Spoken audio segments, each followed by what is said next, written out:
Assalamualaikum anak-anak. Semangat pagi anak solih solihah kelas 4 SDIT Harapan Bunda. Anak-anak, untuk kali ini kita akan belajar muatan bahasa Indonesia kelas 4 semester 2 dengan tema 6 cita-citaku.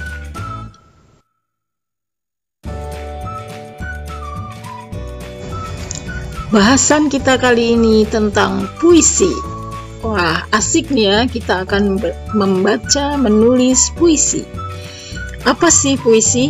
Puisi adalah sebuah karya sastra yang berisi curahan perasaan penyair tentang apa yang dirasakan, dilihat, dan dipikirkan dalam bentuk kata-kata. Nah, puisi itu termasuk karya sastra. Jadi termasuk teks fiksi.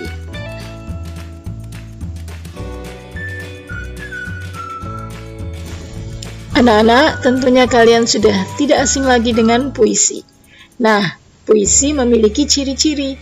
Yang pertama, penyusunannya dalam baris dan bait. Yang kedua, bahasanya terikat dengan irama dan rima.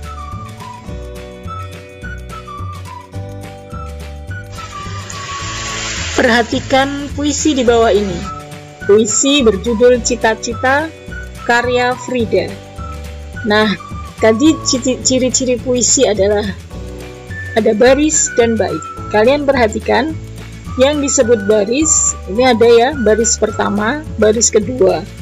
Ya, kemudian yang disebut bait adalah terdiri dari beberapa baris. Sementara rima itu adalah persamaan bunyi di belakang kalimat dalam puisi, dalam baris. Di sini ada a karena di belakangnya ada kata huruf a. Nah, coba kalian perhatikan, yang namanya irama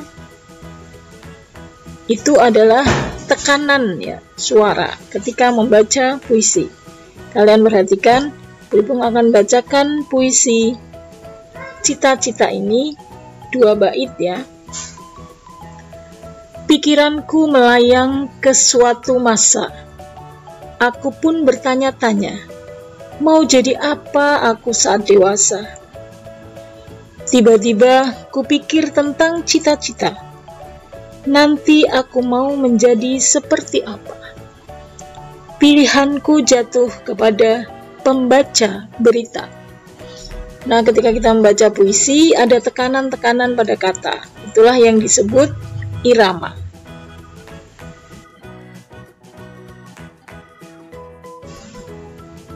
Anak-anak, seperti yang sudah Bu Guru contohkan di atas, irama adalah keselarasan bunyi yang dibentuk oleh pergantian tekanan kata. Jadi ketika kita membaca puisi, ada tekanan-tekanan kata yang itu memperindah ketika kita membaca puisi. Yang kedua adalah rima. Ya, rima adalah persamaan bunyi yang ada pada baris-baris dalam puisi.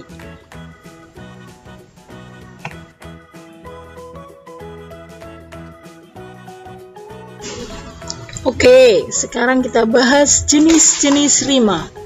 Apa saja ya rima ya? Yang pertama ada rima terus. Rima terus itu a. Nih contohnya ya. Sungguh indah kupu-kupu, terbang tinggi di langit biru. Warna-warni warna sayapmu, sungguh senang aku melihatmu. Kalian perhatikan, di belakangnya itu sama ya, hurufnya sama. U. Yang kedua, rima silang. AP. Contohnya, Muhammad Rasul teladanku, sungguh mulia akhlakmu ya Rasulullah. Ku ingin mencontohmu dalam seluruh kehidupanku ya Rasulullah. Kalian perhatikan, huruf di belakang itu ada U, ada H, ada U, dan H. Ya, jadi A, B.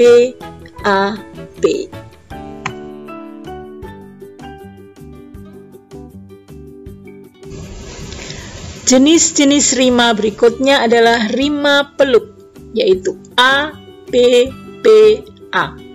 Contohnya, cita-citaku ingin menjadi pilot, menerbangkan pesawat ke angkasa, memandang luas ciptaan sang kuasa, melanglang buana dengan pesawat. Nah, kalian perhatikan di situ ada huruf T, A, dan T. Jadi A, B, B, A. Yang terakhir adalah rima pasangan, A, B, B. Contohnya, dokter, sungguh berjasa engkau. Banyak orang sakit tertolong olehmu. Ku ingin menjadi dokter, agar banyak manfaat yang bisa ku tebar. Perhatikan, itu ada U, dan R. Jadi A, B, B. Nah, itulah rima dalam puisi. Dan rima ini memperbagus bacaan atau puisi.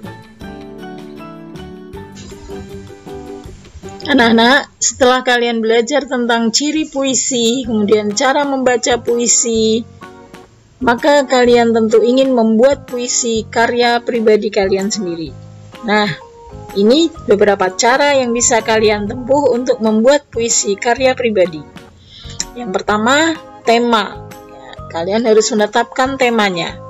Kemudian tema itu akan membantu agar puisi sesuai dengan ruang lingkupnya. Kemudian gunakan kata-kata yang bermakna positif. Gunakan ungkapan pujian untuk sesuatu yang indah. Gunakan kata-kata santun. Hindari penggunaan kata yang menjelekkan. Kemudian gunakan kata yang memiliki kemiripan bunyi, sehingga lebih indah untuk dibaca. Misalnya, keluh kesah, canda tawa. Dan yang terakhir, gunakan perumpamaan tentang objek yang ingin kamu ceritakan. Seorang penyair ketika dia menulis dan membacakan puisi, tentunya bermaksud menyampaikan sesuatu. Nah, sesuatu itu berupa makna puisi. Nah, bagaimana menentukan makna puisi? Yang pertama, tentukan temanya. Kemudian temukan hal-hal penting dalam puisi itu dengan menggunakan kata tanya apa, siapa, bagaimana, dan di mana. Kemudian cari kata yang sulit. Kemudian cari makna dari setiap larik puisi. Kemudian buat kalimat yang mewakili setiap kalimat dalam larik puisi. Dan rangkailah kalimat itu menjadi berisi makna dari setiap larik puisi. Nah, anak-anak, setelah belajar tentang apa itu puisi, bagaimana cara membacanya, kemudian ciri-cirinya, bagaimana cara membuat, kemudian bagaimana cara menentukan makna dari puisi. Nah, ada tugas nih untuk kalian. Tugasnya menantang loh. Ya, nanti akan dilombakan. Buatlah puisi dengan tema cita-citaku. Kemudian tuliskan puisi itu di buku tulis tematik. Kemudian kalian baca puisi itu. Kemudian kalian rekam dalam video dan kalian upload ke YouTube. Kemudian serahkan ke guru kelas masing-masing. Nah, pada acara nanti puncak tema di bulan Maret akan dipilih yang terbaik dan diumumkan serta ditayangkan. Nah, selamat mencoba anak-anak. Terima kasih anak-anak sudah menyimak video ini hingga selesai. Sampai jumpa di video berikutnya. Tetap semangat belajar ya. Walaupun pandemi, kita tetap semangat.